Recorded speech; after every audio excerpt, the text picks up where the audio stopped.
In the annals of history, few tales resonate with the profound, melancholic echo of a great downfall quite like that of the Inca Empire. Imagine a civilization sprawling across vast Andean peaks and fertile valleys, forged by centuries of conquest and wisdom, reaching its zenith. Yet at the very moment of its greatest expansion, a fatal flaw, an internal schism, began to unravel its magnificent tapestry. This is the story of Atahualpa, the last emperor, whose personal tragedy became the empire's final, devastating act. Our narrative begins not with the thunder of hooves from a distant shore, but with the clashing of spears and the desperate cries of men upon their own sacred ground. The year was 1532, and the mighty Inca Empire, Tahuantinsuyu as it was known, meaning the four regions together, was tearing itself apart from within. Two half-brothers, sons of the deceased Sapa Inca Huayna Capac, were locked in a brutal struggle for ultimate power.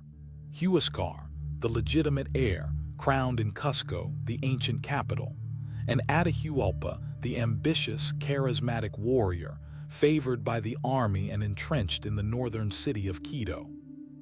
The conflict was more than a mere sibling rivalry.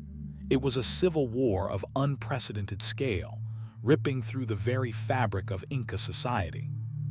Villages were razed, populations decimated, and the intricate road network, the very arteries of the empire, became conduits for relentless armies rather than peaceful trade. Huáscar, though holding the traditional seat of power, was seen by many as weak, perhaps even a betrayer of the old ways. Atahualpa, on the other hand, was a military genius, revered by his seasoned generals and loyal troops. He had spent years campaigning alongside his father, forging an unshakable bond with the empire's military elite. As the war raged, the omens were dire. Comets streaked across the night sky, earthquakes shook the mountains, and ancient prophecies whispered of a looming cataclysm. Was this the wrath of Inti, the sun god, displeased with his children's fratricide? Or was it merely the prologue to an even greater, unimaginable horror?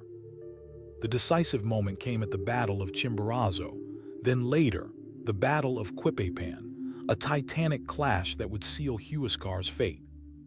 Atahualpa's veteran commanders, Quizquiz and Chalcachima, unleashed their forces with surgical precision, crushing Huáscar's weakened armies.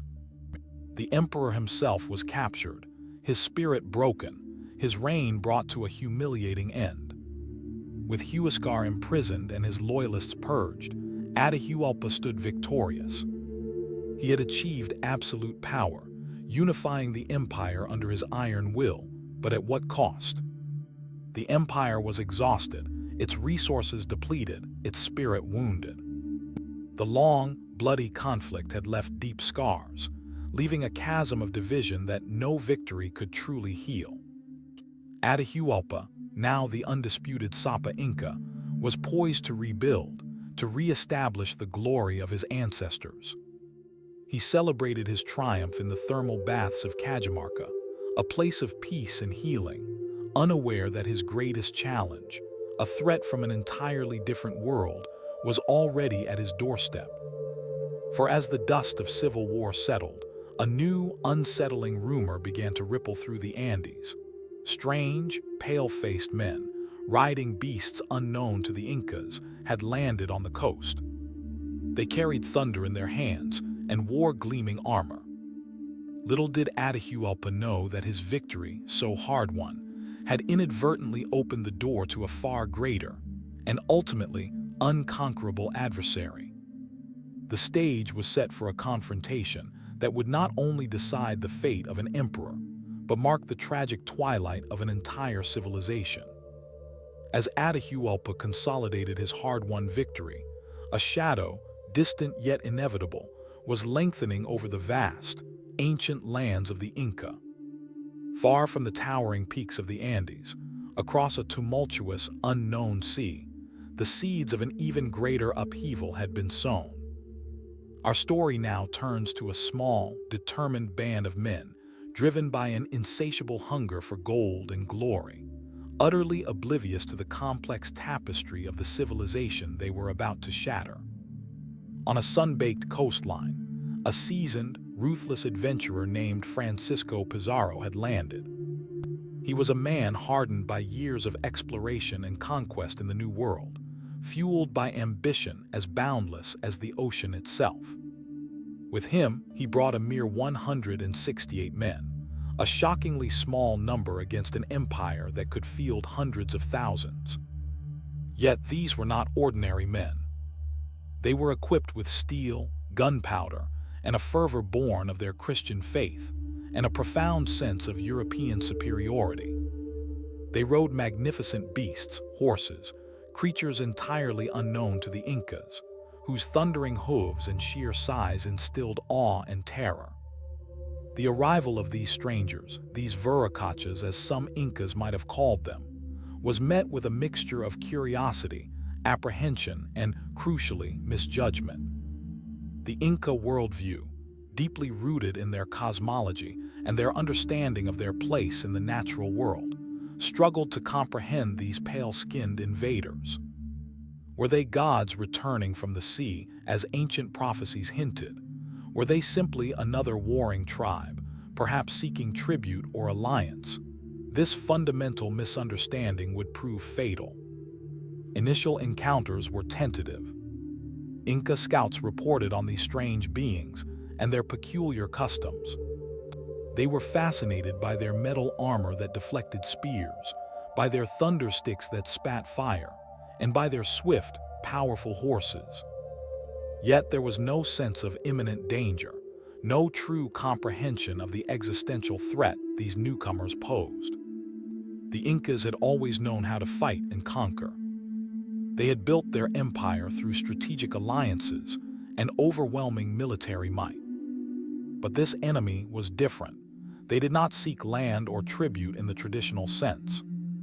They sought something far more abstract and far more destructive: gold and the very soul of a civilization. As Pizarro moved inland, he adopted a strategy born of desperation and cunning. He understood that his meager force could not possibly conquer the vast Inca Empire through brute strength. His only hope lay in exploiting its internal divisions and striking at its very head. He received reports of the civil war that had just concluded, of Atahualpa's brutal victory, and of the empire's lingering disunity. This was the weakness he desperately needed. Word reached Atahualpa at Cajamarca, where he was resting after his triumph. The reports of these bearded ones were intriguing. He was a powerful emperor, having just crushed his brother. He commanded immense armies.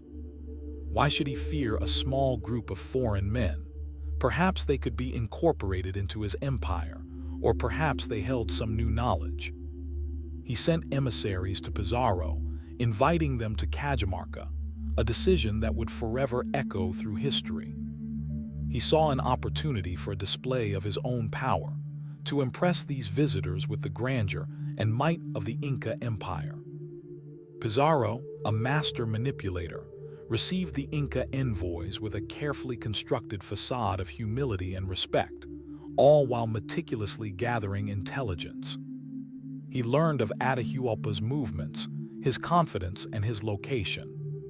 He saw his chance, a single, audacious strike that could bring down an empire. His eyes, cold and calculating, saw not merely a king, but a strategic target. The trap was meticulously set, hidden beneath a veneer of peaceful diplomacy. The stage was now perfectly arranged. On one side, the victorious, supremely confident Atahualpa, resting on the laurels of his recent conquest, unknowingly marching towards his doom. On the other, Pizarro, a desperate man with everything to gain, armed with superior technology, unwavering ambition, and a complete disregard for human life that was alien to the Inca way of war. Two worlds, vastly different in their understanding of power, wealth, and destiny, were about to collide in a moment that would forever alter the course of human history. The whispers of strangers had reached the heart of the empire, and their true, terrifying meaning was about to be revealed. The air in Cajamarca thrummed with anticipation. It was November 16, 1532, a date destined to be etched in the darkest pages of Inca history. Atahualpa, resplendent in his royal regalia, carried on a magnificent litter adorned with gold and feathers, surrounded by thousands of his unarmed nobles and attendants, entered the main plaza. His purpose was clear: to meet these curious strangers, to assess them, and perhaps to incorporate them into the grand design of his empire. His confidence, born of recent victory and the absolute power he wielded, was a cloak of fatal delusion. Pizarro, meanwhile, had meticulously laid his snare. The square of Cajamarca, usually a bustling marketplace, had been cleared. Spanish soldiers, fully armed, with muskets loaded and swords at the ready, were hidden in the surrounding buildings, their hearts pounding with a mixture of fear and ferocious anticipation. Cannons were strategically placed, aimed directly at the plaza. It was a trap, subtle yet devastating, designed not for battle but for a swift, decisive act of treachery. As Atahualpa's procession, a dazzling display of Inca might and splendor, filled the square, a solitary figure emerged from the Spanish quarters, Friar Vicente de Valverde, accompanied by an interpreter. He approached the emperor, crucifix in hand, and began to preach, demanding that Atahualpa convert to Christianity and acknowledge the sovereignty of King Charles I of Spain. This moment, laden with historical irony, was a profound clash of worlds, a collision of belief systems that simply could not comprehend one another. Atahualpa, accustomed to being revered as a living god, listened with a mixture of confusion and disdain. He examined the Bible offered to him, placing it to his ear, and hearing nothing, he cast it aside. To him, it was a meaningless object, an insult to his own deities and traditions.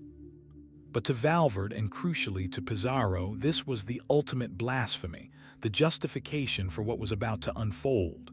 "Dogs of war," Valverde reportedly cried out, "I absolve you." That cry was the signal. From every hidden alcove, from every building surrounding the plaza, burst forth the Spanish conquistadors.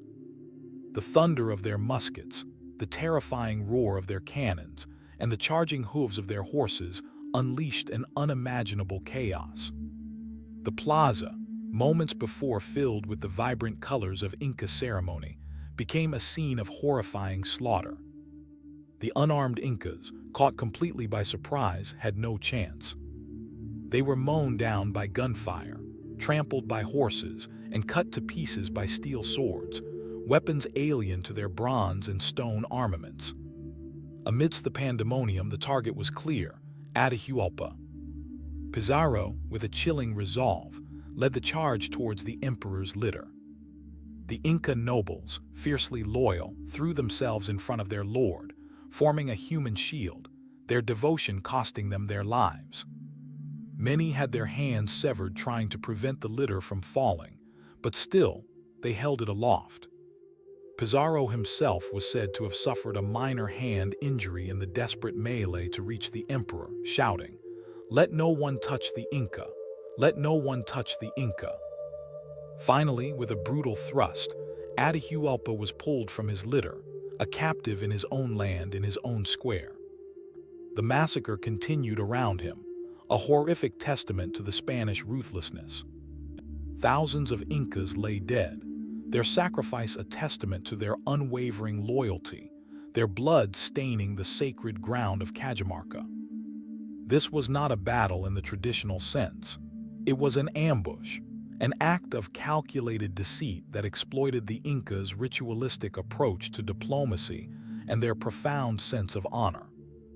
Atahualpa, a brilliant military strategist in his own right, had simply failed to grasp the boundless perfidy of his new adversaries. He had walked willingly into a cage, believing himself to be the hunter, only to discover too late that he was the prey. The undisputed ruler of the vast Inca Empire was now a prisoner, his fate, and the fate of his magnificent civilization, sealed in a single, brutal, and unforgettable moment of betrayal. With Atahualpa captured, a chilling silence fell over the blood-soaked plaza of Cajamarca, a silence broken only by the triumphant shouts of the Spanish and the moans of the dying.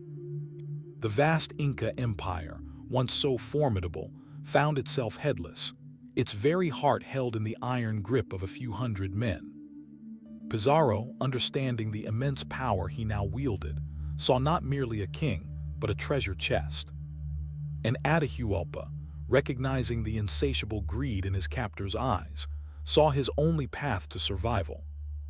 It was in this desperate crucible that Atahualpa made an offer that defies belief, a promise of wealth so colossal it has become legendary.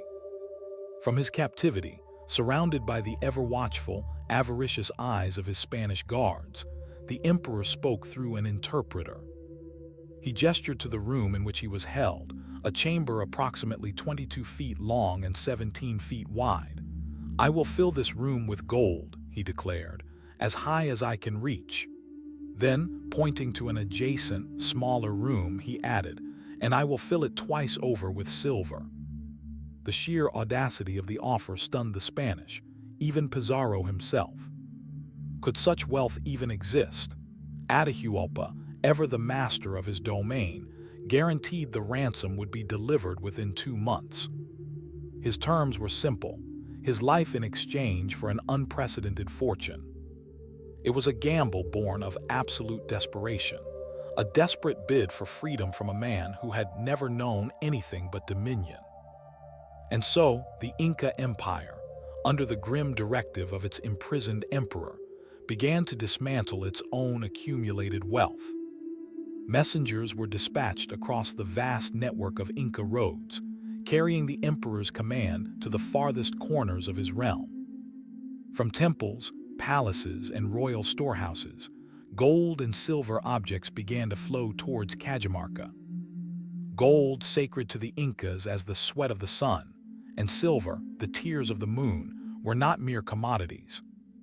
They were symbols of divinity, representations of their gods, painstakingly crafted into exquisite idols, ornaments, and ceremonial objects. Imagine the scene: vast caravans laden with shimmering artifacts making their way through the rugged Andean landscape. Golden llamas, intricate figurines of gods and goddesses, ceremonial masks, intricate wall coverings, and vessels of all shapes and sizes, all meticulously crafted by master Inca artisans. Each piece, a testament to a rich culture and profound spiritual belief, was destined to be melted down, stripped of its artistic and religious significance, reduced to mere bullion for the Spanish coffers. The Spaniards, meanwhile, watched with growing excitement and barely contained avarice. They began to mark the wall of Atahualpa's room with the proposed height, a chilling visual contract of the emperor's desperate pledge. As the days turned into weeks, the room slowly, painstakingly began to fill. Gleaming artifacts piled higher and higher, a mountain of precious metals growing before their astonished eyes. The air itself must have seemed to shimmer with the reflected light of the sun and moon, now brought together in one overwhelming, glittering mass. Yet even as the gold flowed, doubts began to gnaw at the Spanish. Would Atahualpa truly fulfill his promise? Was this a ploy? And even if he did, what then? His power was immense. Releasing him, even for such a ransom, could prove to be a grave mistake. The internal struggle within the Spanish camp intensified, a battle between sheer greed and strategic paranoia. The ransom room, meant to be Atahualpa's salvation, was slowly becoming his gilded cage, a stark monument to both his immense wealth and his profound, tragic vulnerability. The unprecedented gamble had begun, but its outcome remained veiled in a fog of anticipation and treacherous intent. The ransom room in Cajamarca now glittered, a breathtaking testament to the Inca empire's unimaginable wealth. Gold piled higher than a man could reach, and silver stacked in shimmering heaps fulfilled Atahualpa's desperate promise. The Spanish, their eyes wide with disbelief and insatiable desire, had received their unprecedented bounty. The time for Atahualpa's release, according to their own agreement, should have arrived. Yet, as the last ounce of treasure was counted and melted into ingots, a far more sinister plan began to take shape. The very notion of releasing Atahualpa became a source of intense debate and paranoia within the Spanish camp. Some argued that keeping him alive was a constant threat, a rallying point for any potential Inca rebellion. Others, including the more pragmatic and, dare we say, slightly more honorable elements, believed that Pizarro should honor his word. But the overriding sentiment, fueled by fear and a hunger for absolute control, ultimately tipped the scales towards treachery. Francisco Pizarro, cold and calculating, understood that the emperor, even as a captive, commanded immense loyalty. Atahualpa was the living embodiment of the Inca state, a sacred figure to his people. His continued existence, even if imprisoned, cast a long shadow over Spanish aspirations for total dominion. A fabricated justification for his execution was needed, a thin veneer of legality to mask a heinous act. And so a sham trial was hastily convened, a grotesque mockery of justice. The charges leveled against Atahualpa were as numerous as they were baseless, designed to paint him as a monster deserving of death. He was accused of idolatry, a standard charge against indigenous peoples who refused to convert to Christianity. He was charged with polygamy, a common practice among Inca royalty but a sin in European eyes. More grievously, he was accused of incest, a practice also accepted within the Inca royal lineage to maintain the purity of the bloodline. But the most damning and utterly false accusation was that he was inciting rebellion against the Spanish from his prison cell. He was even accused of murdering his brother Huáscar, a deed that, while true, was a consequence of their civil war, not a crime against Spain. The trial itself was a farce. Atahualpa, bewildered by the foreign legal concepts and the accusations leveled against him, had no true advocate. His testimony was interpreted through men loyal to Pizarro, often twisted and misrepresented. The judges were Pizarro's own men, their verdict predetermined by their commander's will and their collective thirst for ultimate power. Voices of dissent, such as that of Hernando de Soto, who argued for Atahualpa's innocence and the injustice of the proceedings, were brutally silenced or ignored. De Soto himself was conspicuously absent, having been sent on an expedition by Pizarro, conveniently out of the way for the impending travesty. The verdict, delivered with chilling swiftness, was guilty on all counts. The sentence, death by burning at the stake. This was not merely an execution. It was a punishment reserved for heretics, designed to eradicate the very memory of the condemned. To the Inca, whose belief system held that a body must remain whole for the soul to pass into the afterlife, death by fire was the ultimate spiritual annihilation, a cruelty beyond measure. Atahualpa, facing the ultimate betrayal, remained remarkably composed.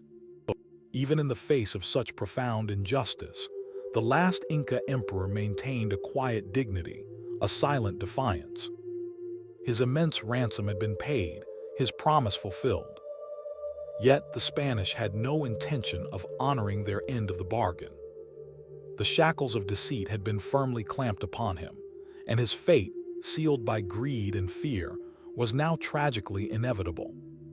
The stage was set for the final, devastating act of a sovereign betrayed, and an empire brought to its knees.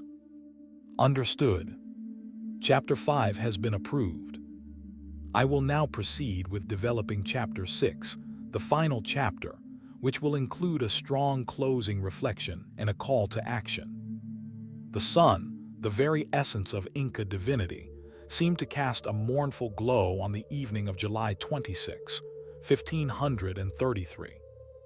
In the plaza of Cajamarca, the same ground where a proud emperor had been so cunningly ensnared, the scaffold was prepared.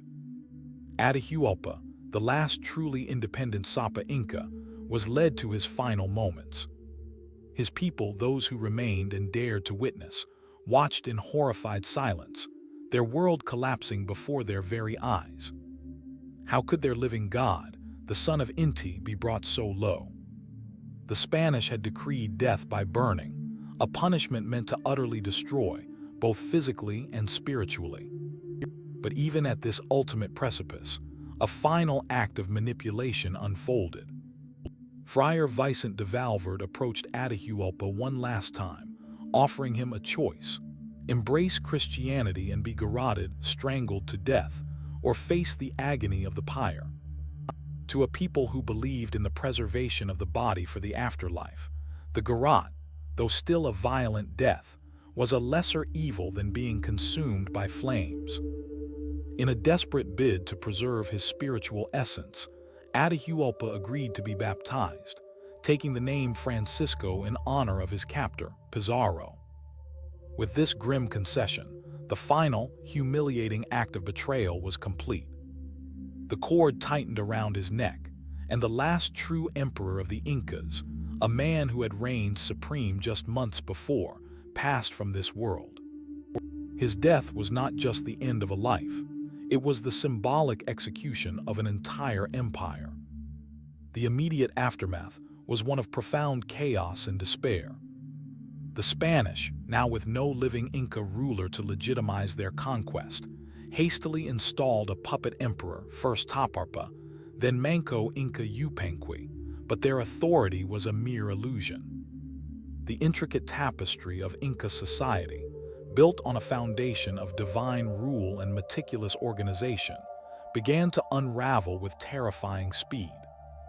Without their sacred head, the social, political, and spiritual order fractured. The people were disoriented, their faith shaken, their resistance scattered.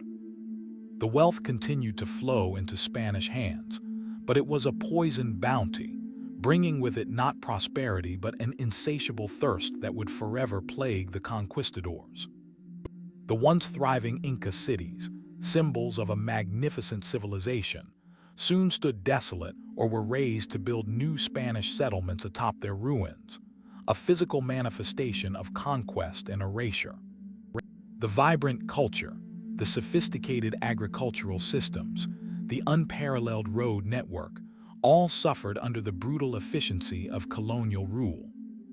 Atahualpa's tragic story echoes through the corridors of time as a chilling testament to the devastating collision of worlds. His brilliance as a leader, his courage in the face of insurmountable odds, and his ultimate misjudgment of European deceit combined to form a narrative of almost unbearable pathos.